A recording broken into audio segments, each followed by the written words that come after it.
Students, हमने पिछले class में character of a happy life के 2 स्टैंजास रीड किए थे। आइए अब हम थर्ड स्टैंजा देखते हैं।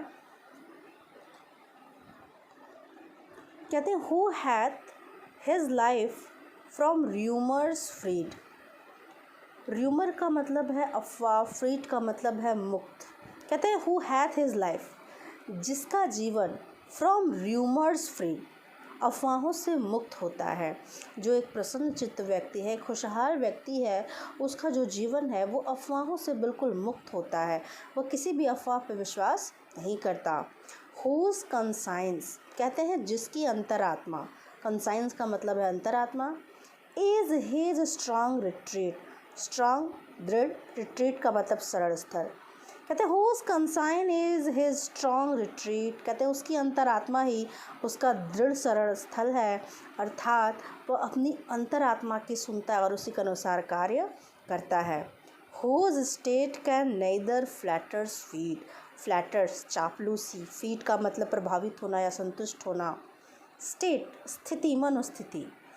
कहते हैं हुज स्टेट, कहते हैं जिसकी मनोस्थिति, मनोदशा या जिसकी स्थिति कैन नेदर फ्लैटर्स फीड, चापलूसियों से प्रभावित नहीं हो सकती।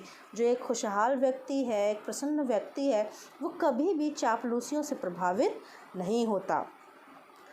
नॉर रूइन मेक ऑपरेजर ग्रेट, ऑपरेजर का मतलब है विनाश करने वाला, अत्याचारी। रूइन का मतलब है बर्बाद होना। कहते हैं नॉर मेक ऑपरेजर ग्रेट, कहते हैं और ऐसे व्यक्ति का विनाश करने वाला कभी भी महान नहीं बन सकता, या ऐसा जो विनाशकारी है, जो ऐसे व्यक्ति को नुकसान पहुंचाता है, वह कभी भी महान नहीं बन सकता। तो एक बार हम फिर ये 4 लाइनें देख लेते हैं। Who hath his life from rumours freed, ऐसे व्यक्ति का जीवन अफवाहों से मुक्त होता है। Whose conscience is his strong retreat, उसकी अंतरात्मा ही उसका दृढ़ सरल स्थल है। Whose state can neither flatters feed, ऐसा व्यक्ति कभी भी चापलूसियों से प्रभावित नहीं हो सकता। नॉर रूइन मेक ऑपरेजर ग्रेट, और ऐसे व्यक्ति का दमन करने वाला कभी भी महान नहीं बन सकता। चौथा स्टैंजा अब हम देखते हैं। Who envies none whom chance doth rise, doth rise का मतलब है ऊंचा उठना, चांस अवसर, इनवीज का मतलब ईर्ष्या करना, वाइस का मतलब है बुराई। कहते हैं who envies none, ऐसा व्यक्ति ईर्ष्या नहीं करता। whom chance doth rise, किसी ऐसे व्यक्ति से जिसने अवसर पाकर उन्नति की हो, प्रगति की हो, अर्थात उसमें किसी की उन्नति को लेकर जलन की भावना नहीं है। नॉर वाइस, और न ही वह उसकी बुराई करता है। हु नेवर अंडरस्टूड, ऐसा व्यक्ति कभी भी नहीं समझ सकता। How deepest wounds are given with praise, praise का मतलब है प्रशंसा, वाउंड्स का मतलब है घाव, डिपेट्स का मतलब है गहरे।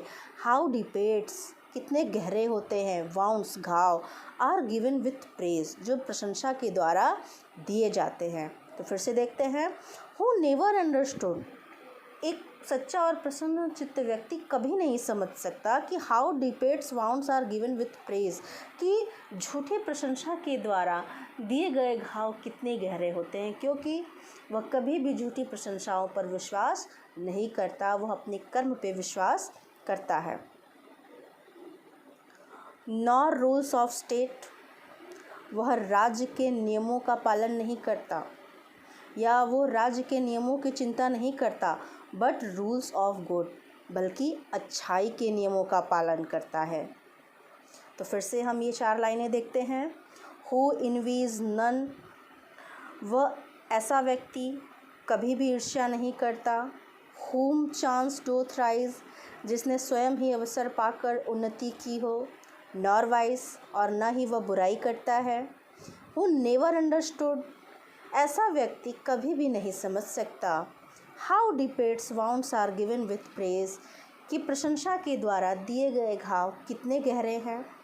नॉर रूल्स ऑफ स्टेट, वह राज्य के नियमों का नहीं, या वह राज्य के नियमों का पालन नहीं करता या उसे नहीं समझता, बट रूल्स ऑफ गुड, बल्कि अच्छाई के नियमों का पालन करता है। अब हम 5वां स्टैंजा देखते हैं। Who God doth let an early pray। कहते हैं जो एक खुशहाल व्यक्ति है, जो एक खुश व्यक्ति है, जो कि ईश्वर की प्रार्थना प्रे लेट एंड अर्ली का मतलब प्रातः सुबह, लेट का मतलब है शाम। कहते हैं जो ईश्वर की प्रार्थना सुबह और शाम मोर ऑफ हिज ग्रेस, उसकी अधिक से अधिक, ईश्वर की अधिक से अधिक कृपा की प्राप्ति के लिए करता है, दैन गिव्स टू लेन, अपेक्षाकृत किसी फल की प्राप्ति के लिए नहीं। जो एक प्रसन्न चित्त व्यक्ति है, खुशहाल व्यक्ति है, वो ईश्वर की सुबह शाम प्रार्थना उनकी कृपा पाने के लिए करता है, न कि किसी फल की प्राप्ति के लिए। Who entertains the harmless day, खाली दिन, इंटरटेन्स बिताना। कहते हैं who entertains the harmless day, जो अपना खाली दिन बिताता है, with a well chosen book, एक अच्छी चुनी गई किताब के साथ, और फ्रेंड, या अपने किसी मित्र के साथ। फिर से देख लेते हैं 4 लाइनें। Who God doth late and early pray, कहते हैं जो सुबह शाम ईश्वर की प्रार्थना मोर ऑफ हिज ग्रेस, ईश्वर की कृपा पाने के लिए करता है, दैन गिफ्ट्स टू लर्न, अपेक्षाकृत किसी उपहार या फल की प्राप्ति के लिए नहीं। Who entertains the harmless day, जो अपने खाली दिनों को बिताता है, अपने खाली दिन को बिताता है, with a well chosen book, एक अच्छी चुनी गई किताब के साथ या उसे पढ़ने में, और फ्रेंड, या अपने किसी मित्र के साथ। हम लास्ट स्टैंजा देखते हैं। दिस मैन, यह व्यक्ति, is free from servile bands, गुलामी, बैंड्स, बंधन। कहते हैं ऐसा जो व्यक्ति है वो गुलामी के बंधनों से आज़ाद होता है। ऑफ होप टू राइज, कहते हैं उसे न ही बहुत ही ऊंचा उठने की आशा है, और फियर टू फॉल, और न ही उसे नीचे गिरने का भय है। Lord of himself, though not of lands, तो पहले हम यहाँ से देखेंगे। दाउ नॉट ऑफ लैंड्स, यद्यपि वह संपत्ति का या भूमि का मालिक नहीं है। लॉर्ड ऑफ हिमसेल्फ, वह स्वयं का मालिक है। And having nothing he hath all, कहते हैं एंड हैविंग नथिंग, और उसके पास कुछ न होते हुए भी ही हैथ ऑल, सब कुछ है। तो फिर से देख लेते हैं 4 लाइनें। This man is free from servile bands, ऐसा व्यक्ति गुलामी के बंधनों से आज़ाद होता है। ऑफ होप टू राइज, उसे न ही बहुत ही ऊंचा उठने की आशा है, और फियर टू फॉल, और न ही नीचे गिरने का भय। Lord of himself, though not of lands, यद्यपि वह संपत्ति का, भूमि का मालिक नहीं है। लॉर्ड ऑफ हिमसेल्फ, वह स्वयं का मालिक है। एंड हैविंग नथिंग, और कुछ न होते हुए भी ही हैथ ऑल, उसके पास सब कुछ है। तो आज हम अपनी क्लास यहीं समाप्त करते हैं। नेक्स्ट क्लास में हम एक्सप्लेनेशन करना सीखेंगे और सेंट्रल आइडिया लिखना सीखेंगे।